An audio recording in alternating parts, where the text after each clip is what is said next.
So we're going to be working on adding and subtracting rational expressions, and we know when we add and subtract fractions, we actually need to have a common denominator. So we have to find a common denominator. And what you need to remember about finding a common denominator that I think students struggle with more is that you can't make a denominator smaller than it is. You can only make it bigger than it is. And the only way to get yourself to having a common denominator is by multiplying by things to make it bigger. It's the only way to do it. So first thing we're going to do is we're going to take a look at a few examples where all we're trying to do as we do this is figure out what the common denominator is. All right? So something I need you to keep in mind. First thing, I've got this expression and this expression, and I need to find what would be a good common denominator, and that's called the least common multiple, and I always call it least common denominator. That's what I always call it. Your book calls it a multiple. I call it denominator. So, first thing you need to do, you need to take all your denominators, and you must factor them completely. So how would this factor right here? X plus 1 is X plus 1. Okay, so I've got 12 x squared y, and then really what this is x plus 1 quantity squared, right? Yeah. Okay, I find in this process it's easy if you have that situation to write it like this. Now, when we go over here, how does this factor? X plus 4, X plus 1. So this is 18x y to the third, x plus 1, x plus 4. Now, the part you know how to do is you take the 12 and the 18, and out of 12 and 18, what would be a good common denominator? 6. No, you can't go smaller. How are you going to make it smaller? You got to go bigger. Whatever, 18 times 12? You wouldn't do that. Come on, what do 18 and 12 both go into? 36. Oh, 36. All right. That's the part from 5th grade that you got to be able to do, because that is so far down there that I actually can't teach it anymore, okay? I don't know how to break that down any further. They don't train us for doing that when you learn how to become a high school math teacher. I don't know how you break that down. So this is 36.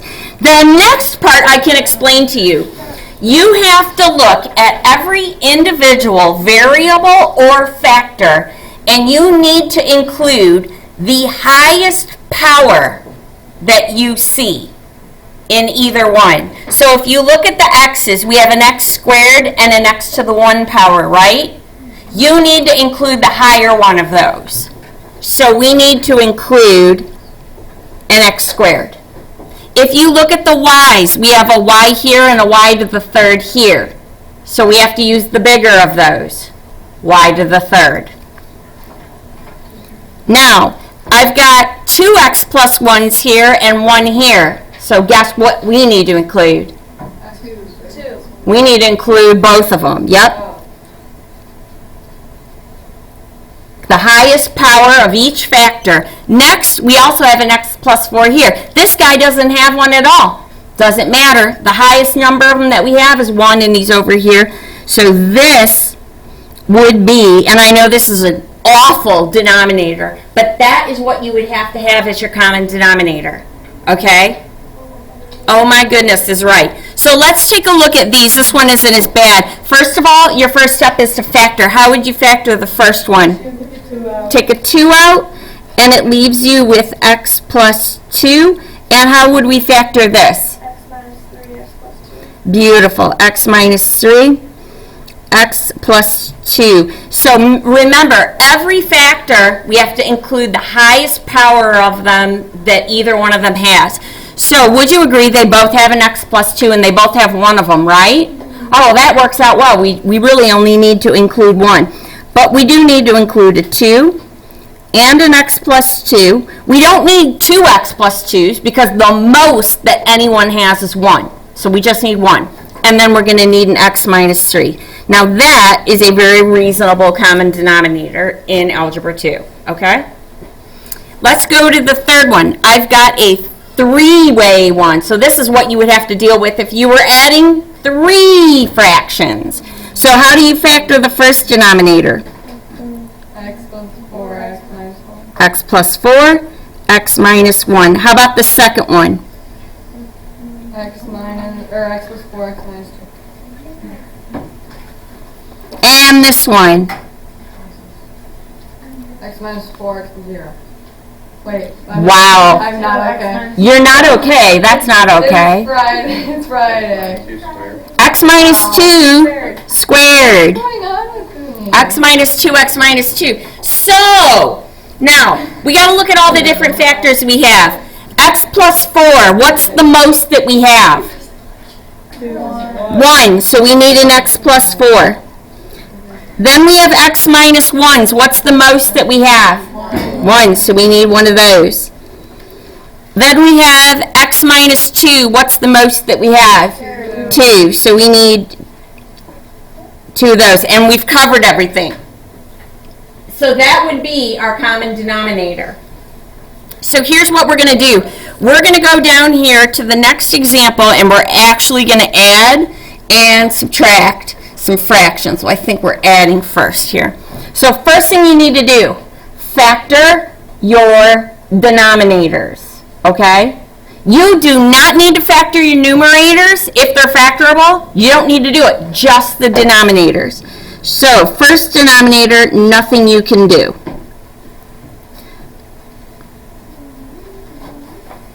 And how would this one factor? X plus or minus 2, X minus 1. Yep.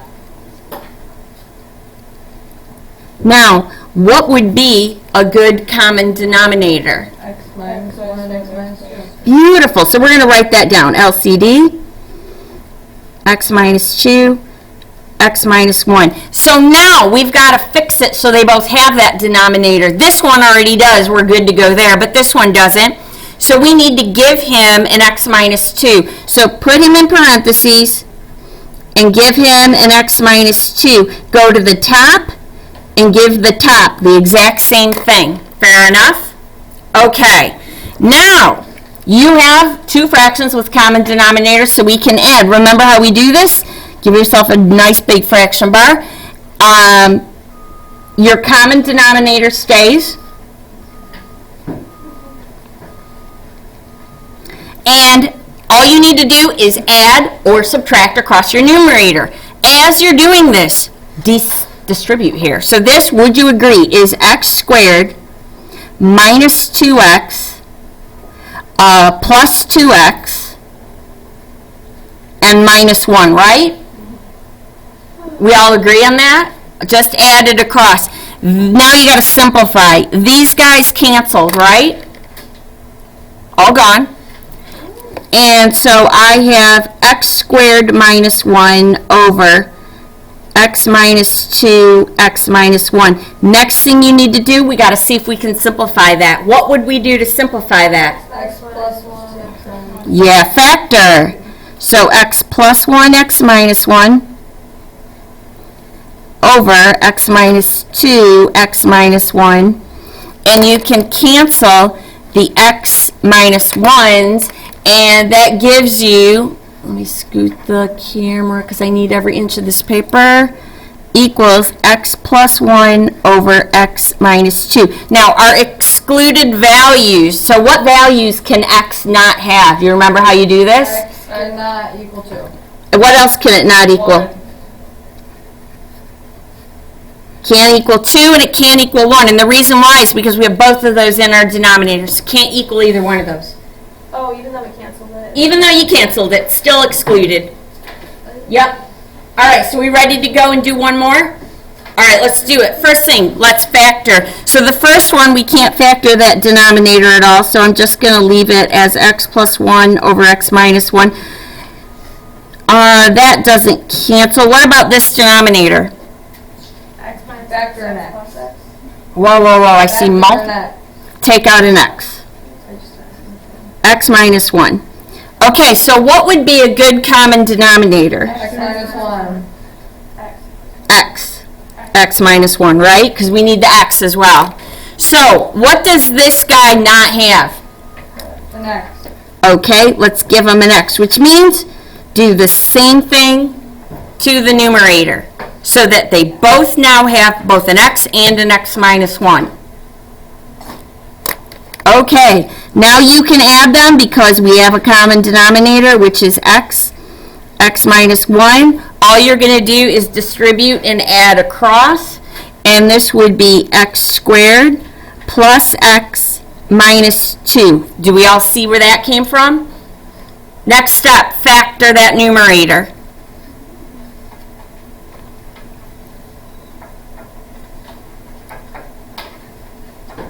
X plus 2x minus 1 over x minus 1. And we're going to cancel the x minus 1s.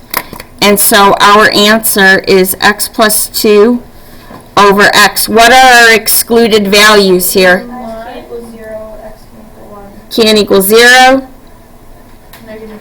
can't equal 1. Only what's in the denominator is what we have to worry about. No. Okay? So that's adding.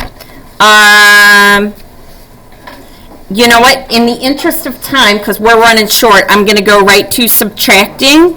If on Monday you want me to fill in the missing ones, we can do that. Subtracting works the exact same way, except you're subtracting, right? Okay. So here's what we're going to do. Factor your denominators. So this is x plus 2. Here, you're taking out an x.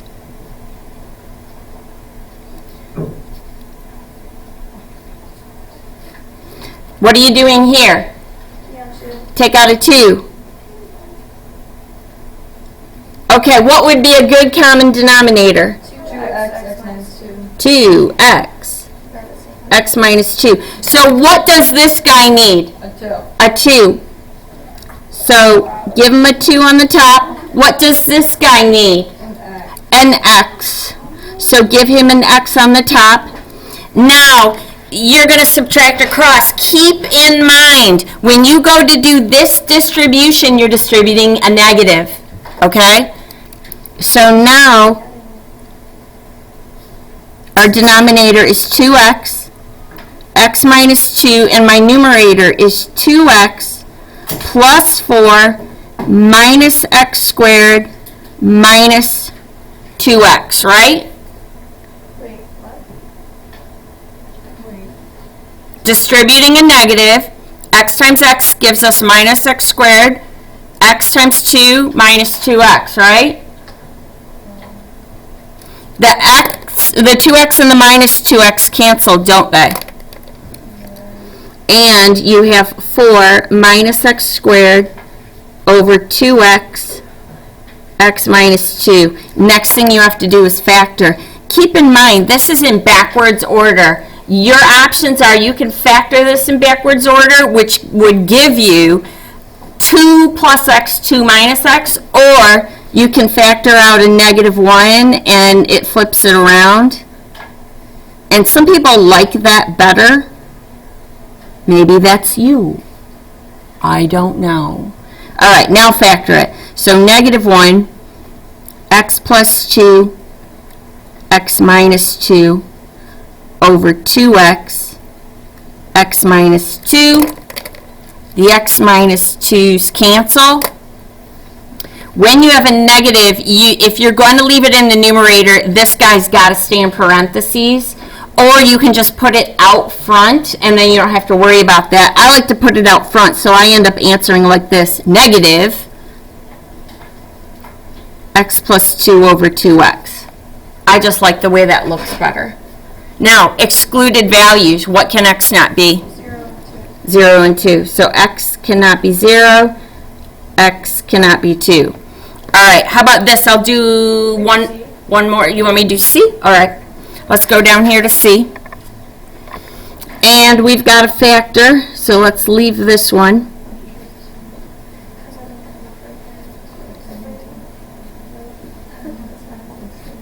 And this, would you agree, is x plus 5, x plus 1, right? Okay, so what's a good LCD? X plus 5, x plus 1. X plus 5, x plus 1. Okay, x plus 5, x plus 1. What does this guy need? X plus 1. X plus 1. So put him in parentheses, give him an x plus 1. Put him in parentheses, give him an x plus 1. What do you think you need to do in that numerator? FOIL. FOIL. Absolutely.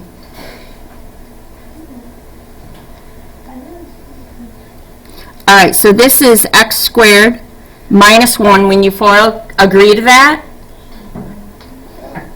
Minus x minus 3 because you've got to distribute the negative. Let's combine all our like terms now. So this would be x squared minus x minus 4. Does that look about right? Over x plus 5, x plus 1. All right, can we factor that? I don't see how we can factor that. I think it is not factorable, which can be the case. Yeah, it's not. You just got to leave it. What can x not be? Negative 5. Negative 5, negative 1. All right? Last thing we need to cover today. If you see right here at the bottom of your screen, you are looking at some fractions inside of fractions. Fractions inside of fractions. These don't talk. You just maybe say don't talk in the middle of a video. How horrible is that? All right. We are going, these are called complex fractions. And they aren't that bad, but you need to know how to add and subtract fractions in order to do them. So that's why we're doing them right now. So we're going to take a look at a few of these on the next page. And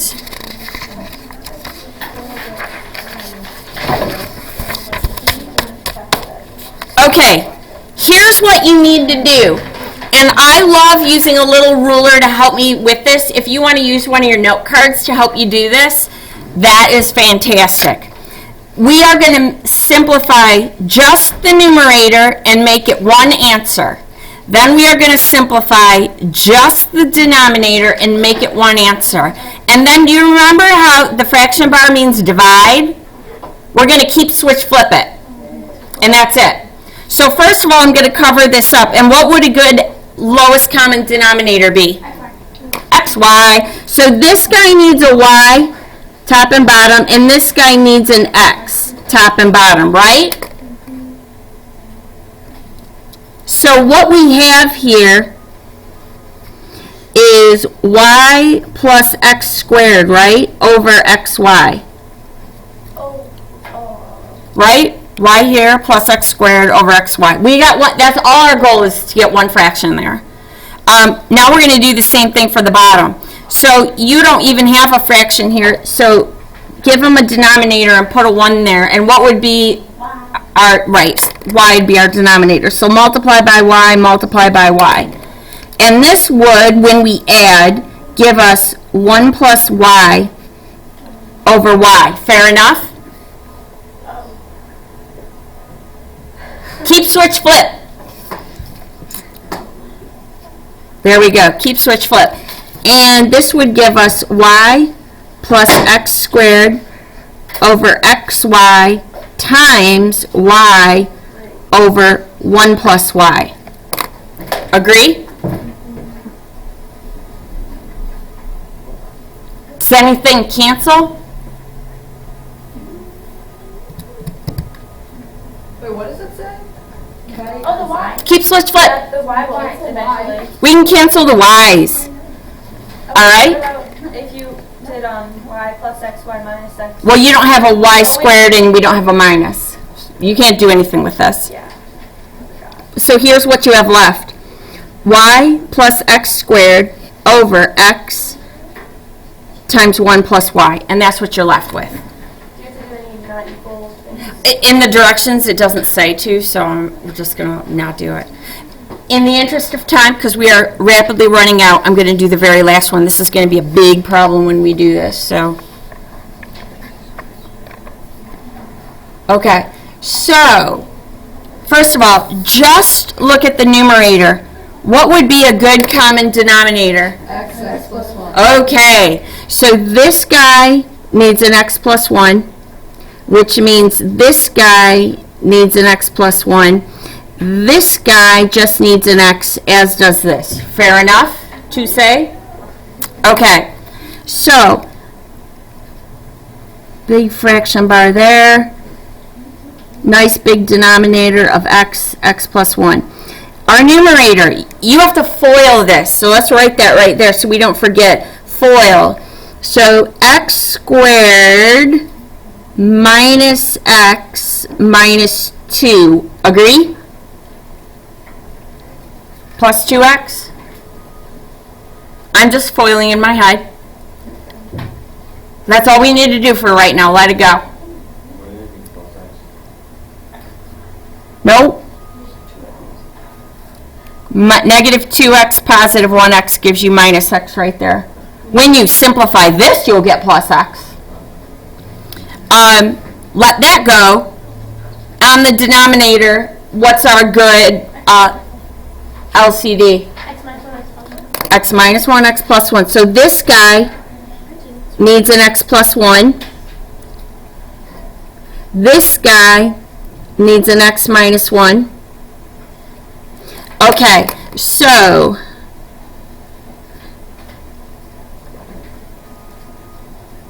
there we go. Distribute and subtract. So this is 3x plus 3 minus x plus 1, right? So far, so good? Okay, both of our numerators could use a little simplification, so I'm going to do another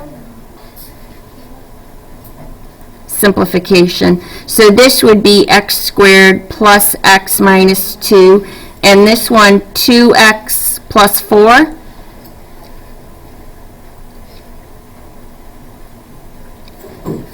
And KSF right there for keep, switch, flip. Save yourself some effort and factor it as you do it. So how does this factor?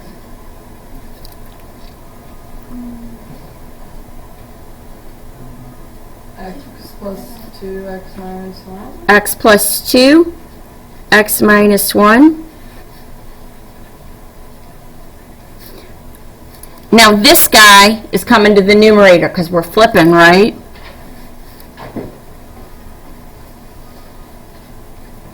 And this guy we have to factor down to the denominator. So take out a 2, and we have x plus 2, right?